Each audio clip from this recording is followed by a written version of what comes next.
আসসালামু আলাইকুম খামারি ভাই বোন। আসলে মুরগি রোগে আক্রান্ত হয় মূলত কোথা থেকে, কিভাবে মুরগি রোগে আক্রান্ত হয়, মুরগি অসুস্থ হয়ে পড়ে যেখান থেকে, আসলে এই জিনিসগুলো যদি আপনি ফলো করেন তাহলে আপনার মুরগি ইনশাআল্লাহ সুস্থ থাকবে। রহমান আছে আপনাদের সামনে। আমি এবার আপনাদেরকে দেখাবো আসলে মুরগি সুস্থ থাকার যেগুলাই বলবো কিছুটা। আসলে একটা ভিডিওতে সব কিছু বলে দেওয়া যায় না, তো কিছু ইনশাআল্লাহ আমি কিছু কথা বলবো, ভিডিও জুড়ে থাকবেন। আমার এই চ্যানেলে যদি আপনারা নতুন হয়ে থাকেন তাহলে অবশ্যই চ্যানেলটাকে সাবস্ক্রাইব করে দেবেন ইনশাআল্লাহ।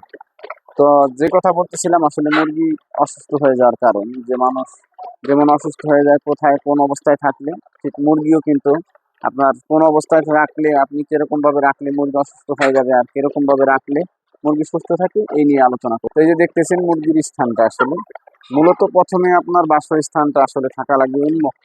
দেখেন আমার কিন্তু শুধু একটা সাইডে যে একটু গাচ্ছি, ওই কারণেই, যে কোনো সমস্যার কারণে ওই দিকে। তাছাড়া কিন্তু আমার প্রত্যেকটা সাইডে খোলামেলা উন্মুক্ত আপনাদেরকে দেখাইতেছি। এই উন্মুক্তর বিষয়টা হইতেছে সবচেয়ে বড় ইম্পর্টেন্ট জিনিস। কেননা এই উন্মুক্ত থাকার কারণটাই কিন্তু আপনার মুরগি সুস্থ থাকে। আপনার লিটারে যেই অনেক দিন ধরে আসলে কিন্তু বাংলাদেশে বৃষ্টি নামতেছে, লিটার শুকানোর মতো কোনো ব্যবস্থা নাই। দেখেন আজকে একটু ভালো সুবিধা আকাশ, লিটারটা আজকে শুকনা শুকনা আছে, কিন্তু এই লিটার ফ্যাস ফ্যাসা ভিজে থাকার কারণে গ্যাস হয়, অ্যামোনিয়া গ্যাস তৈরি হয়। আপনার যদি চারদিকেই যদি আপনার বন্ধ থাকে, খোলা থাকে, না থাকে, তাহলে কিন্তু এই গ্যাস থেকেই আসলে রোগে আক্রান্ত হয়, বিভিন্ন রোগে আক্রান্ত হয় এই গ্যাস থেকেই।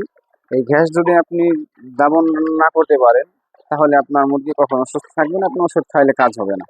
এই গ্যাস থেকে দাবন রাখার, মুরগির সুস্থ থাকার কিন্তু একটাই বিকল্প রাস্তা, যে আসলে নিচের দিকে উন্মুক্ত রাখতে হবে, আপনার উপরের দিকে না।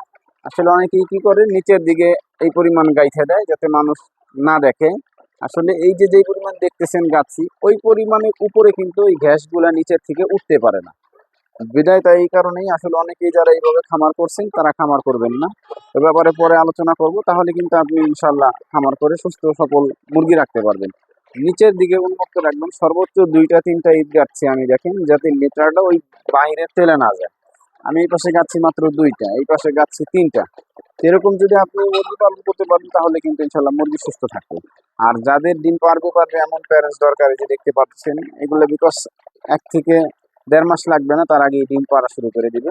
যদি এমন প্যারেন্টস নিতে চান নিতে পারেন। আর তারপরে আছে আপনার অরিজিনাল প্যারেন্টস, একদম এই যে এদের থেকে বাচ্চা ফোটানো, এগুলা কিন্তু রানিং ডিম পারে। এখানে 18টা মুরগি আছে, আজকেও কিন্তু 12টা ডিম পাইছে ইনশাল্লাহ। তো আপনারা চাইলে এইগুলাও নিতে পারেন, আর চাইলে এইগুলাও ডিম পারবে। অনেকেই চাইবে নয়াল মুরগি, দেখেন এরা বাইরে বের হচ্ছে। এই যে এখানে আছে ব্যাপক মুরগি আছে, তা আপনারা চাইলে নিতে পারেন অরিজিনাল টাইগার মুরগি। আর আপনার যে 1 নম্বর কারণ বললাম লিটার ম্যানেজমেন্ট, 2য় নম্বর কারণটা দেখেন, খাবারের পাত্র যখন খাবার শেষ হয়ে যাবে তখন আমার মনে হয় যে খাবারের পাত্রটা বাইরে রেখে দিবেন অথবা উঠেই দেবেন, যদি আপনার এইভাবে নিচে খাবার দেন। আর খাবারের পাত্রে খাবার দেওয়ার আগে আপনি মলটা ফেলাই দিবেন। দেখেন এইটার খাবার শেষ হয়ে গেছে, এটা কিন্তু কিছু ময়লা অলরেডি চলে আসছে। আপনি যদি হুট করে এইটার উপরেই খাবার দেন, ওই ময়লাটা সহ খাবে, তখন কিন্তু এরা রোগে আক্রান্ত হবে। এই যে কিছু টুকিটাকি বিষয় আপনি যদি মনে করেন মেনটেন করে চলতে পারেন, খামার সুস্থ থাকবে, মুরগি সুস্থ থাকবে, আপনি লাভবান হবেন।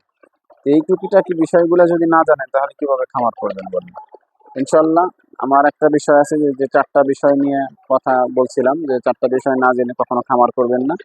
ইউটিউবে আছে আমার চ্যানেলে, লিস্টে যেয়ে দেখে আসবেন, ভিডিওতে যে ইনশাল্লাহ অনেক উপকারে আসবে। ভালো থাকবেন, সুস্থ থাকবেন। আসসালামু আলাইকুম রহমতুল্লাহি ওয়া বারাকাতুহু।